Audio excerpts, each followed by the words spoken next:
আসসালামু আলাইকুম বন্ধুরা, আমি কি আর আপনাদেরকে স্বাগতম। আজকে আমার আপুদের জন্য খুবই গুরুত্বপূর্ণ একটা ভিডিও নিয়ে হাজির হলাম। আজকে আপনাদের সাথে আলোচনা করব পিরিয়ড কতদিন থাকে। অনেক আপুরাই আছেন নতুন অবস্থায় পিরিয়ড হলে এই কথাটি জানার ইচ্ছা থাকে যে পিরিয়ড কতদিন থাকে।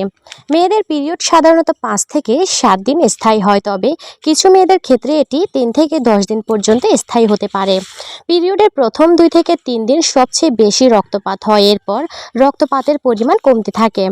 পিরিয়ডের শেষের দিকে রক্তপাতের পরিমাণ খুবই কম হয়ে যায় এবং শেষ পর্যন্ত বন্ধ হয়ে যায়। পিরিয়ডের সময় যোনি থেকে রক্ত, জল এবং স্লেমা বের হয়।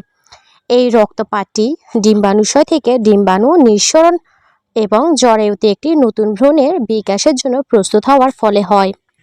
পিরিয়ডের সময় অনেক মেয়ে বিভিন্ন ধরনের শারীরিক এবং মানসিক পরিবর্তন অনুভব করে।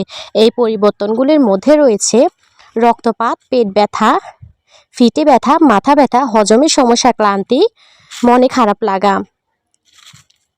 পিরিয়ডের এই সময় পরিবর্তনগুলি স্বাভাবিক, তবে যদি এই পরিবর্তনগুলি খুব বেশি অস্বস্তিকর হয় তাহলে একজন ডাক্তারের সাথে পরামর্শ করা উচিত। মেন্সের সময় কিছু বিষয় খেয়াল রাখা খুবই জরুরি। সেটি হলো নিয়মিত পরিষ্কার পরিচ্ছন্ন বজায় রাখা, হালকা ব্যায়াম করা, পর্যাপ্ত বিশ্রাম নেওয়া, হাইড্রেটেড থাকা, স্বাস্থ্যকর খাবার খাওয়া।